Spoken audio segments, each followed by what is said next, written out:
No. Today can't be that day. Shh.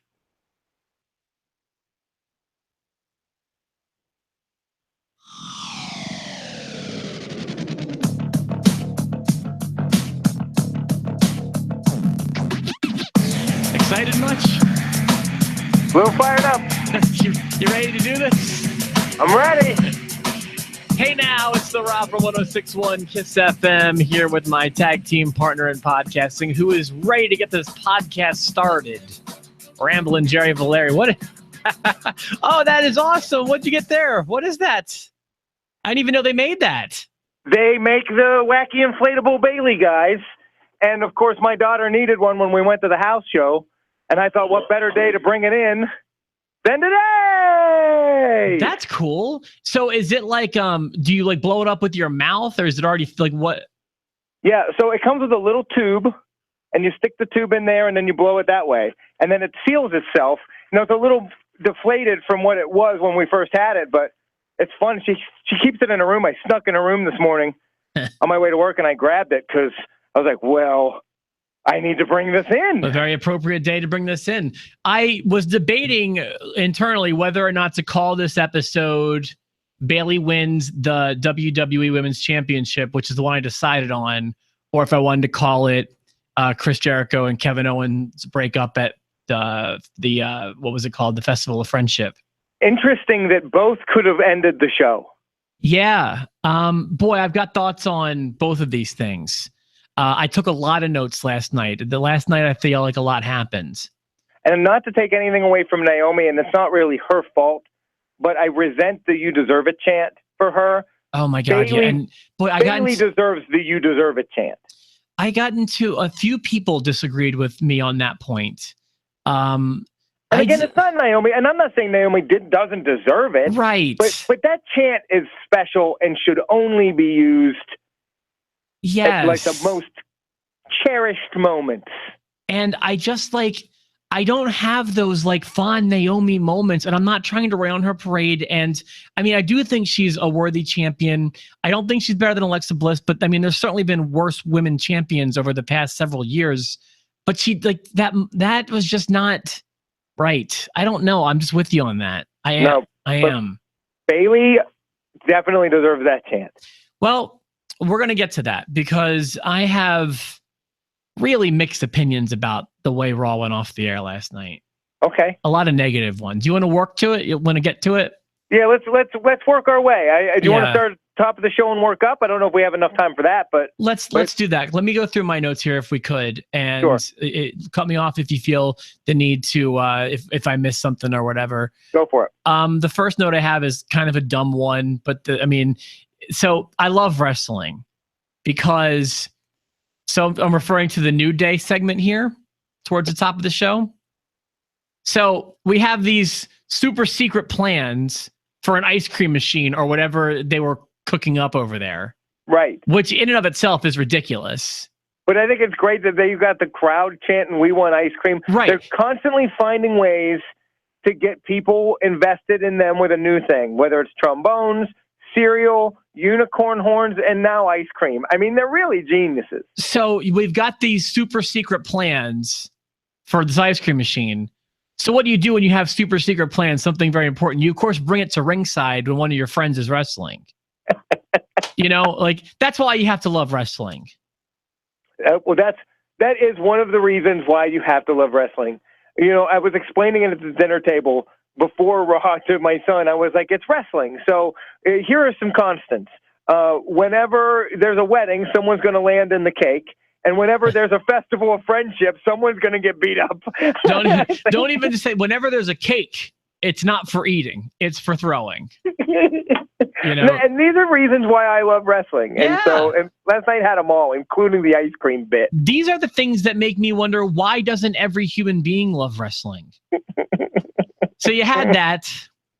And then we move on. I have a note about Emmalina. Well, okay, I bet your note takes longer than her whole segment that we waited 17 weeks for. That was my note. I said we spent 17 weeks building Emmalina, which, by the way, felt short to me. Like, it feels like it's been more than that.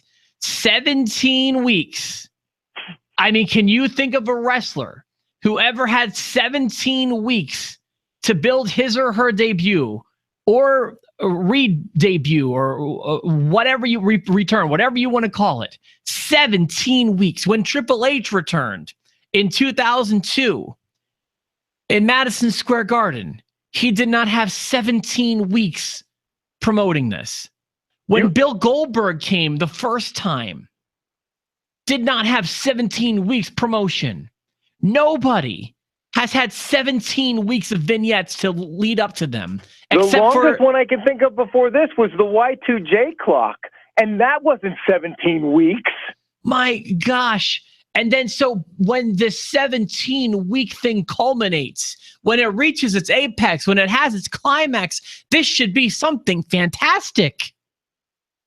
And then you have that. You have a picture of her. She comes out in an ugly dress. I'm hoping the whole time she trips. She gets the mic and says, in a bad accent, and then she says, now get ready for the blah, blah, blah of Emma. So now she's going to be Emma again. So here we go, another 17 weeks. Buckle up. I can't deal with this, man. I can't deal with this. This is why I hate wrestling. That's why I don't know. How does everyone not hate wrestling? I don't know why anybody likes it. You know what I mean? My note for her was, Emmalina has become the gobbledygooker. She should have come out of an egg. That was just a great observation. I mean, there's no way anyone can spin this to be something positive, right? If she'd come out of an egg, I'd have a totally different opinion on that segment.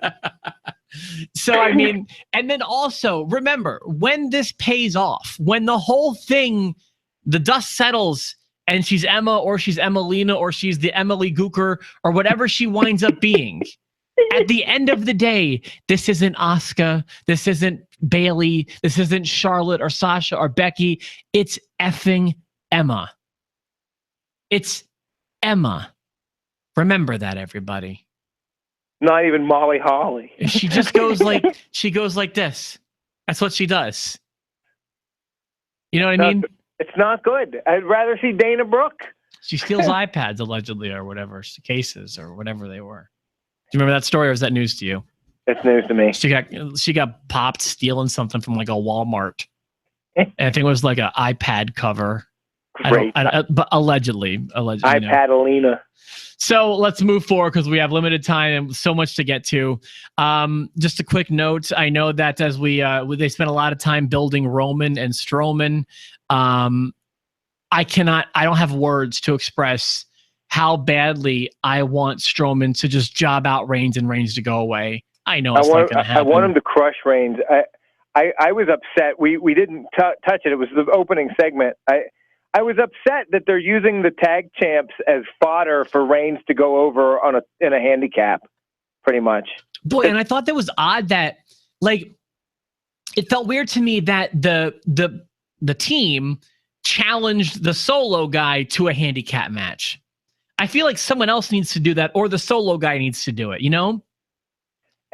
Just the whole thing. I guess they're going to be goons now. You're pretty much saying neither one of us can beat you. So how about you take on both of us at once? Yeah. That's weird. Let Stephanie be the one who suggests the handicap match, not you guys. That's weird. It's weird. It's weird. And Strowman, I don't think, is going to destroy Reigns. I don't know what they're going to do. They need both. They want Reigns to be strong and never lose, and they need Strowman to stay strong for WrestleMania. So I don't know what they're going to do here. I guess like the radio equivalent of what I'm trying to say is like, boy, I bet you me and all of our stations together can't get the same ratings as your station, Jer. You know what I mean? Like, that's just a weird challenge to make. It's like, not a good challenge. What you do is you say, I'm Jerry Valeri, and I can beat you and all your stations put together. That's what you say. If you're bragging, you say something like, I could beat you with one hand tied behind my back. Correct. You don't say, I could beat you with one hand tied behind your back Exactly. and you're blindfolded. Exactly my point. So it was weird. They shouldn't have made that challenge. Someone else should have, whether it was Roman or Stephanie. That was, in my opinion, a writing faux pas. All right. So far we have 2 reasons why we hate wrestling and 1 reason why we love wrestling. Let's move on. Did I miss why Rusev's wearing a face mask? I walked away kind of like putting dinner away. And he legit broke his nose before the Rumble. What's this? He legit broke his nose before the Rumble, or at least that's what they said at the Rumble when he had the face mask. Kofi Kingston kicked him in the nose and busted his nose. Oh, and it's legit. They say it's legit. I don't know why that would be an angle. So I think it would have been something bigger. I feel like if it wasn't legit, if it was a work. Huh. Okay. So I did miss something. Thank you for explaining that. I know I could have rewound my DVR, but I didn't care enough. They didn't say it last night. They said it at the Rumble. Oh, so they didn't even address it last night? No. And he wore it at the Rumble? Yeah. That shows you how much attention I pay. And honestly, Jared, to be real honest with you, if my girlfriend didn't ask me why he was wearing a face mask, I'm not positive I would have noticed. That's just how my brain works. It's really, I don't notice the stuff that's right in front of your face sometimes. Right. I'm really weird about stuff like that. But then you notice when the tag team challenges one guy to a handicap match. Yeah, but that's the way my brain works, and it's annoying sometimes. Like, I can be watching the same movie as someone else in the room, and they pick up on stuff I don't, and it drives me crazy. But it's the way my brain works. Yeah. It's not that I'm stupid; it's just that I notice different stuff. So I don't know. Maybe I am stupid. Nobody thinks you're stupid. No, people think. I'll tell you who thinks I'm stupid. And Michael Virgin on the Post to Post show. If you listen to my comments from yesterday's Post to Post about the Randy Orton thing, I came off like an idiot. I don't think you did. You thought you did, but I don't think you did. Here's what I was trying to say was that we're actually getting the payoff. We're actually seeing that Orton is breaking the Wyatt family up from the inside. What came out of my mouth was, I'm now just realizing that Orton's trying to break up the Wyatts from the inside. And I noticed that Michael was kind of what made me pay attention to it in his post-show comments. Yeah, but then he hammered you yesterday. He did. I deserved it because when you listen to what I said, it made it sound like I was just having that realization, but I wasn't. What I was saying is it's actually kind of happening now, but I didn't articulate it properly, and that was on me. So, so basically I'm stupid. But I love you. Well, thanks. I don't hate me. I'm not like going to slip my wrists or anything, or, I'm going to be okay. But yeah, I didn't communicate that point properly yesterday, and for that I apologize. And I do want him to know that I do read all of his comments, and I told you before, those are among my favorites because he's listening and he's just kind of taking notes as he goes along, and I love that. Yeah, he breaks it down. I love the disagreements on the Post to Post show. Definitely. Yesterday. Those are great.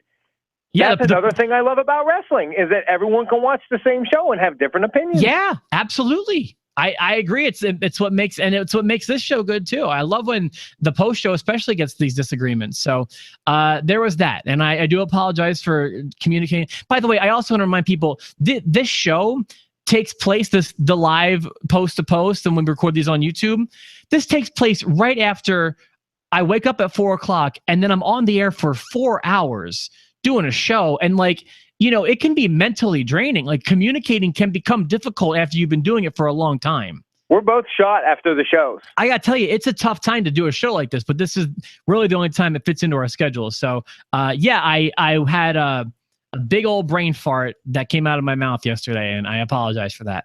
Anyway, let's move forward. Someone who I didn't think came off stupid in commentary last night, you know who really, really impressed me on commentary last night? You're going to say Austin Aries. No, I'm not. I'm actually kind of getting tired of him, to be honest. Okay. I'm going to say Brian Kendrick. Brian Kendrick, if I could describe his commentary, is productive. Brian Kendrick did more for the characters in the Cruiserweight division than any of the characters did for themselves over the past several months. I thought he did a really good job. And I was surprised because he can get a little, I'll describe it as like eclectic or like kind of avant-garde with his character. Right. Kind of senseless.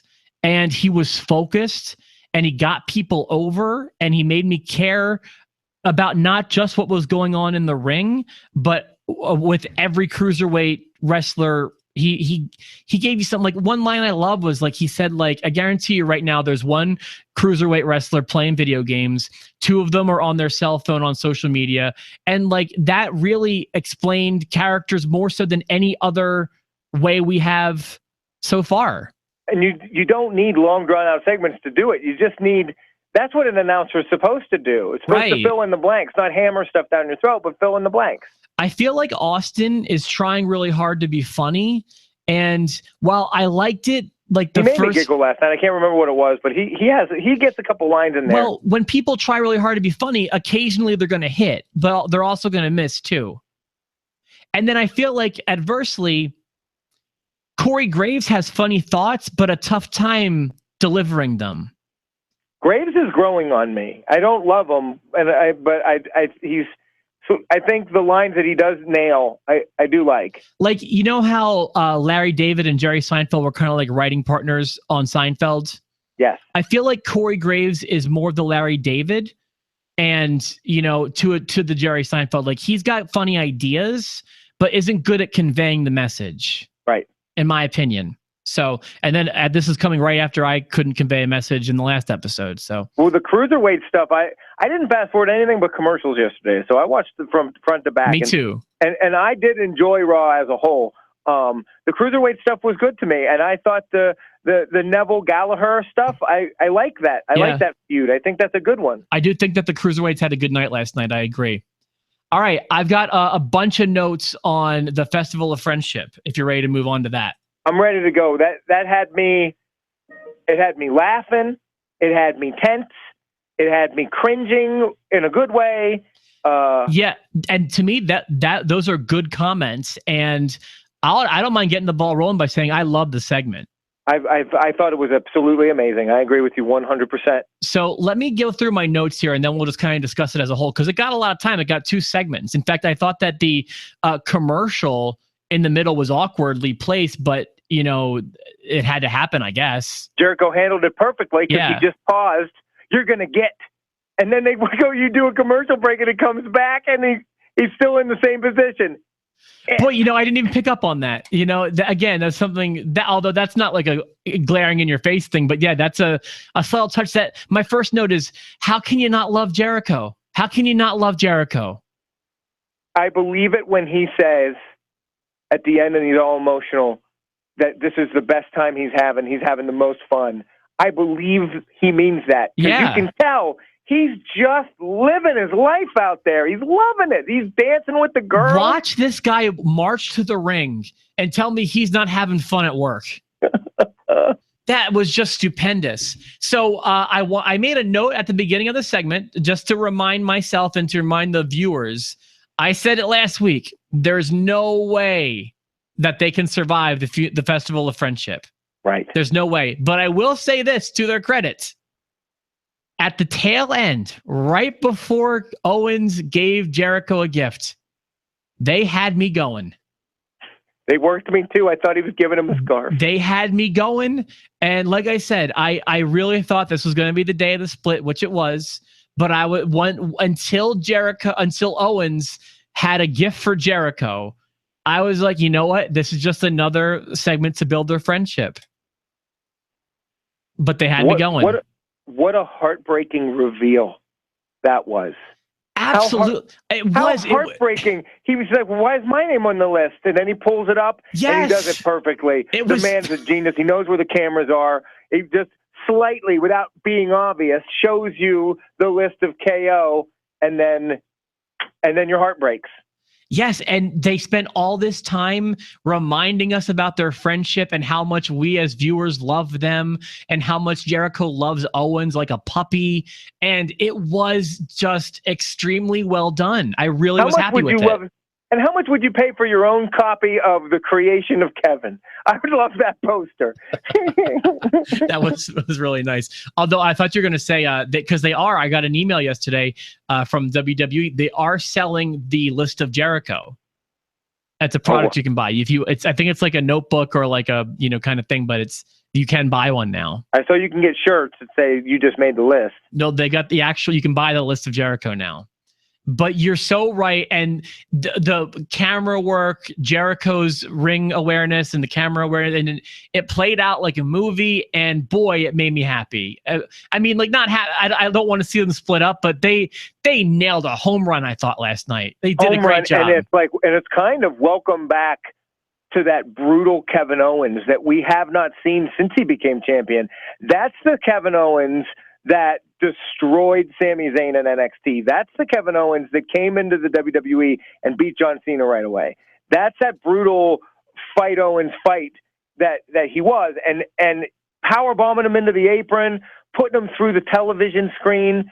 Like, that was the one thing I didn't like. The television screen to me was such a prop, and it was so fake.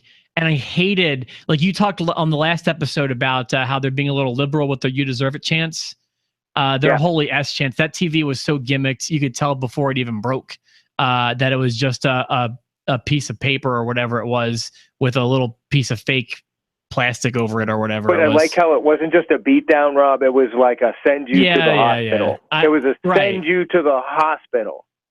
My only complaint was the TV. I thought for a second that Goldberg was going to be on that huge TV stand, which was just so inordinately large. Like, there was a box in the ring that could have held a human in it. That I thought that's what was going to happen. But I thought Goldberg was going to reign on this, and it didn't happen. Yeah. But we got Gilbert, and I loved how Gilbert comes out and Owens crushes him, and as he's getting in the ring, Jericho goes, "There you go. You beat him." It was such a great segment. And I don't know if anyone else got this vibe. I'm assuming you did, or maybe it hasn't been like presented to you like this, but it was just reeking in all the right ways of Rock, This Is Your Life, the Rock and Sock segment from, I mean, in all the right, it pushed all those same buttons in the right way, in my opinion. So what's the reason, Rob? What do you think it is? Is Triple H behind it? Is it because he wanted to talk? Remember, he wanted to talk to Kevin Owens and not Jericho. Is it because Jericho got him involved with Goldberg? I didn't even think about that. Yeah, my head was just I think the obvious. I kind of forgot that Triple H took Owens aside, and we didn't get a resolution to that. So yeah, in my head, I was thinking it was because Chris Jericho wrote a check that Kevin Owens couldn't cash. You know what I mean? Right. So that's what I was thinking of there. There's no doubt in my mind that Goldberg's going to beat Owens for the championship, although I would like him not to, because I would like Owens, and I wouldn't mind seeing Jericho win the championship at WrestleMania. That would make me happy. That'd be awesome. So, this is now a feud well, not now, but this is a feud I'm very into. Love what they're doing with it. Talk about what you said about the Elimination Chamber, what it lacked. WrestleMania, Fastlane for that matter. Man, these matches are coming in with real heat, to use your word.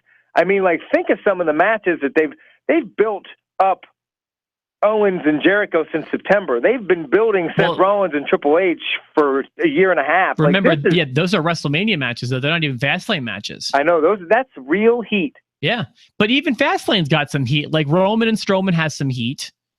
Goldberg and Owens has heat. Yeah. And I mean, we still have several weeks to go until the show. So they're doing a pretty solid build, I feel like. And I like the interview with Samoa Joe, and I like the idea of Samoa Joe and Sami Zayn wrestling in Fastlane. I think that's what's about to happen. You know, my only thought about the Samoa Joe thing is it was a little wordy, but I generally like the direction they're taking Joe in.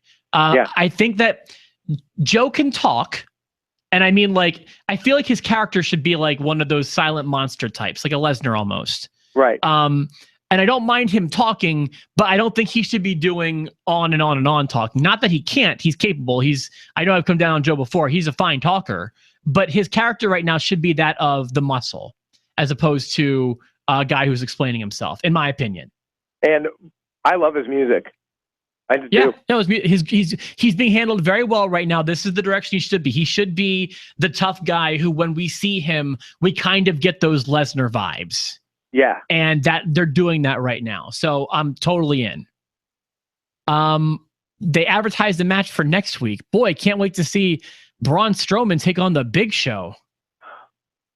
I will say this to the Big Show's credit. I've seen pictures online, his Instagram and stuff. Boy, he looks like he's in the best shape he's been in 15 years. Yeah, it was going to be very visible at WrestleMania. He's going to be in pictures the next day. Yeah, he looks great. He looks great. I thought he looked great when he showed up at the house show. I was like, wow, he's working hard. It's still the Big Show, and I have no interest, but he's putting it all into this. I feel like this is his last run because he's really but he's invested. He's never looked better. You're right. All right, and then we've got a few more things to get to before we wrap this up here in a few minutes. So, obviously there was, my note is, oh, cool, Bayley versus Charlotte. I didn't just see this at the Royal Rumble. I'm getting tired of these rematches. Plus, the one match they're promoting for SmackDown tonight is John Cena invoking his rematch clause. Is there any way he gets 17 tonight, Rob? No, that can't be. Oh, my God, if they did it, though. But you know what? That kind of brings me to my next point is, okay, so I know you're super stoked about Bayley winning the title. So let me try to... All right. Bayley is excellent, and Bayley is worthy of being the women's champion. But they really wasted a moment that could have been a WrestleMania moment. That was a WrestleMania moment, but they don't want Charlotte to lose on pay-per-view. She only loses on Raws. And this is becoming a nightmare because this women's title, I need someone to do the math for me because how many times has this title changed hands? Let's just say since WrestleMania. Since WrestleMania. It's like, you know what it's like when, if you ever spent time in an arcade as a kid, you're playing Mortal Kombat with your friends, and like when you win, you stay. And the player 2 has to pay again. So it's like the player 1, whoever won is still the champ until he loses. Like it's like an arcade. It's just like there's a new champ every match I watch, and it is devaluing the women's title to me to the point where it's becoming valueless because this should have been a WrestleMania moment, dude. I agree 100%. But I'm glad she got it. She deserves it. I agree with you there. When Charlotte wins it, because I don't know the math for this either, when Charlotte wins it back, and she will eventually, what number is she on?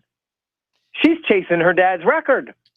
That's the thing, and I think Justin pointed out on the post show, and I use the term they're trying to manufacture legends. Like, if the titles don't mean anything, being a 17-time champion isn't special. You know, it's just like, and that's my problem. Like, let them mean something. I'd like 17 one-week reigns isn't as meaningful as like what Ric Flair did was special. And what Cena, I'm not even taking away from Cena. Like what Cena is, if anyone is worthy of breaking the record, it's Cena. Don't get me wrong. But let's make these title reigns more than 2 weeks, man. Yeah, you got to make it longer. And I think that, I don't know if I'm going to sound like a misogynist when I say this, but I feel like having 2 women's titles devalues it as well. Like, you can have a bunch of men's titles, but I think that having 2 women's titles, like... Well, I'll agree with you on the first half. Having 2 women's titles devalues both of them, but I think the same thing about the men's titles, too, if you want me to be totally honest. Right. Well, I wish that they'd go back to having one main title and an intercontinental title and get rid of the other one, get rid of the Universal, and get rid of the U.S. I want them to get rid of the split in general. There's no you can do all the stuff you're doing without a roster split and have a bigger pool to choose from if you write strictly. If you write well, you can. And then you won't run into a problem like SmackDown did, where you have all of your tag teams in one match, all of your top talent in another match, and you have to book 3 women's matches for your pay-per-view. Yeah, I didn't even realize until Mike pointed it out, but he was saying that with one exception being Jack Swagger, who didn't literally have another soul in the building to wrestle, everyone was booked on that show on Sunday, and it was still hot garbage. Hot garbage. All right, listen, we got to wrap it up, man. I'm sorry if you have more to say, but Gavin's got to get in the studio. So is there anything you want to throw in like real quick? I'm good. You deserve it, Bayley. I'm happy for you. You certainly deserve it, but you deserved it at WrestleMania. You deserved more, is what I'm trying to say. So, Jared, another great episode, if you don't mind me saying. Thank you very much for being a part of the show. And I hope this inspires conversation on the post show, because I'm fired up about this episode. I'll promise you this, Rob. If you and I ever have a festival of friendship, I will not powerbomb you into a ring apron. I will bring out Gilbert. Or Emmalina coming out of an egg.